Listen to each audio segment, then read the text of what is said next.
بسم اللہ الرحمن الرحیم۔ السلام علیکم ورحمۃ اللہ وبرکاتہ۔ دوستو، روزانہ واقعات سننے کے لیے اس چینل کو سبسکرائب کریں۔ حضرت حسن بصری رحمۃ اللہ علیہ فرماتے ہیں، میں ایک متقی و پرہیزگار شخص کے جنازہ میں شریک ہوا۔ اسے بصرہ کے قبرستان میں دفن کیا گیا۔ تدفین کے بعد لوگ اپنے اپنے گھروں کی طرف چلے گئے اور میں قریبی جنگل کی طرف چلا گیا۔ وہاں اللہ عزوجل کی قدرت میں غور و فکر کرتا رہا۔ ایک جگہ بہت گھنے درخت تھے۔ میں نے جب بغور دیکھا تو ان درختوں کے پیچھے ایک غار نظر آیا۔ میں نے اپنے دل میں کہا، شاید یہ غار ڈاکوؤں اور لٹیروں کی آماج گاہ ہے۔ جب میں اس غار کے قریب گیا تو دیکھا کہ وہاں نورانی چہرے والا ایک حسین و جمیل نوجوان اون کے جبہ پہنے بڑے خشوع و خضوع سے نماز پڑھ رہا تھا۔ میں اس کے قریب جا کر بیٹھ گیا۔ اس نوجوان نے رکوع و سجود کے بعد سلام پھیرا اور میری جانب متوجہ ہوا۔ میں نے سلام کیا، اس نے جواب دیا۔ میں نے اس سے پوچھا، اے میرے بھائی، آپ کہاں کے رہنے والے ہیں؟ اس نے کہا، میں ملک شام کا رہائشی ہوں۔ میں نے پوچھا، آپ شام سے بصرہ کس مقصد کے لیے آئے ہیں؟ اس نے جواب دیا، میں نے سنا ہے کہ بصرہ اور اس کے قریبی علاقوں میں عابدین و زاہدین اور باعمل علماء کرام بہت زیادہ ہیں۔ چنانچہ میں شام سے بصرہ چلا آیا تاکہ ان اولیاء کرام سے اکتساب فیض کر سکوں اور ان سے علم و عمل سیکھوں۔ میں نے اس سے پوچھا، تمہارے کھانے پینے کا انتظام کس طرح سے ہوتا ہے؟ یہاں جنگل میں تمہیں کھانا کیسے میسر آتا ہے؟ اس نے جواب دیا، جب بھوک لگتی ہے تو درختوں کے پتے کھا لیتا ہوں اور جب پیاس محسوس ہوتی ہے تو جنگل میں موجود تالابوں سے پانی پی لیتا ہوں۔ میں نے کہا، اے نوجوان، میری خواہش ہے کہ میں تمہیں عمدہ آٹے کی 2 روٹیاں پیش کر دیا کروں تاکہ تم انہیں کھا کر عبادت پر قوت حاصل کر سکو۔ تو وہ نوجوان کہنے لگا، ایسی باتیں چھوڑو، میں نے کئی سالوں سے کھانا نہیں کھایا، پتے کھا کر ہی گزارا کر رہا ہوں۔ میں نے کہا، اگر تم ہمارے کھانے کو قبول کر لو گے تو ہماری خوش قسمتی ہوگی۔ تم ہماری طرف سے کچھ نہ کچھ قبول کر لو تاکہ ہمیں برکتیں حاصل ہوں۔ وہ نوجوان بولا، اچھا، اگر تم بضد ہو تو جو کے بغیر چھنے آٹے کی 2 روٹیاں لے آؤ اور سالن کی جگہ نمک لانا۔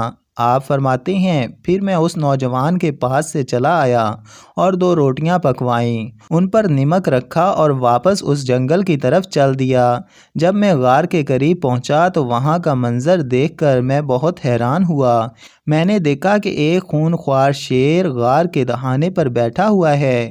میں نے دل میں کہا، ایسا نہ ہو کہ اس خون خوار درندے نے اس نوجوان کو مار ڈالا ہو۔ میں بہت پریشان ہو گیا تھا۔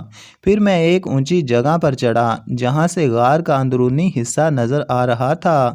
مجھے یہ دیکھ کر بڑی خوشی ہوئی کہ وہ نوجوان صحیح و سلامت ہے اور اپنے رب کی بارگاہ میں سربا سجود ہے۔ میں نے بلند آواز میں اسے پکارا، اے میرے بھائی، تجھے کیا ہو گیا ہے کہ تو اپنے آس پاس کے حالات سے بے خبر ہے؟ شاید عبادت الہی میں مشغولیت کی وجہ سے تجھے باہر کے حالات کی خبر نہیں۔ میری یہ آواز سن کر اس نوجوان نے نماز میں تخفیف کی اور سلام پھیرنے کے بعد کہنے لگا، اے اللہ کے بندے، تم نے ایسی کیا چیز دیکھ لی ہے جس کی وجہ سے تم اتنے پریشان ہو رہے ہو؟ تو میں نے کہا، وہ دیکھو، غار کے دہانے پر ایک خون خوار شیر گھات لگائے بیٹھا ہے اور ایسا لگتا ہے کہ وہ ابھی حملہ کر دے گا۔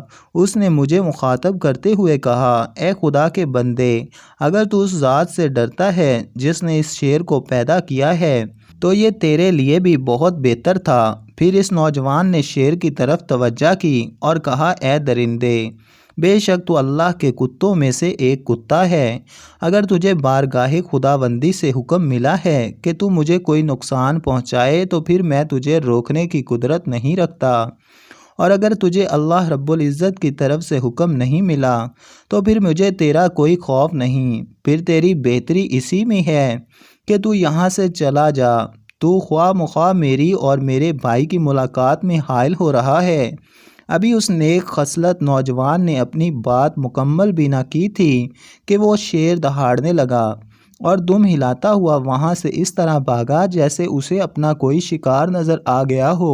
جب شیر چلا گیا تو میں اس نوجوان کے پاس آیا اور یہ کہتے ہوئے دونوں روٹیاں اس کے سامنے رکھ دیں کہ اے میرے دوست، جو چیز تو نے طلب کی تھی وہ حاضر ہے۔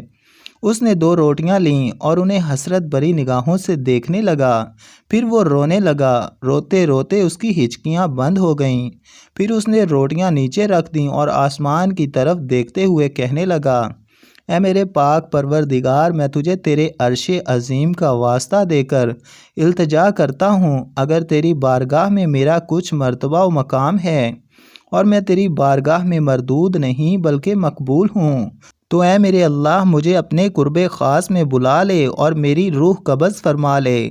حضرت حسن بصری رحمۃ اللہ علیہ فرماتے ہیں، ابھی اس نوجوان نے یہ دعا مکمل ہی کی تھی کہ فوراً اس کی روح پرواز کر گئی۔ میں واپس اپنے علاقے میں آیا اور چند متقی و پرہیزگار لوگوں کو جمع کیا تاکہ اس نوجوان کی تجہیز و تکفین کر سکے۔ میں اپنے ان ساتھیوں کو لے کر غار کی طرف چل دیا۔ جب ہم وہاں پہنچے تو دیکھا کہ غار میں تو کوئی بھی موجود نہیں۔ جس خوش نصیب نوجوان کی لاش کو میں ابھی ابھی یہاں چھوڑ کر گیا تھا، اب وہاں اس کا نام و نشان بھی نہ تھا۔ میں بہت حیران و پریشان تھا کہ آخر اس کی لاش کہاں غائب ہو گئی۔ اچانک مجھے ایک غیبی آواز سنائی دی۔ کوئی کہنے والا کہہ رہا تھا، اے ابو سعید، اپنے رفقا سے کہو کہ وہ واپس چلے جائیں۔ اب اس نوجوان کی لاش کبھی نہیں ملے گی، کیونکہ اس کی لاش کو یہاں سے اٹھا لیا گیا ہے۔ سبحان اللہ۔ دوستو، ایسے ہی مزید اچھے واقعات اور بہترین ویڈیوز کے لیے ہمارے چینل کو ضرور سبسکرائب کریں۔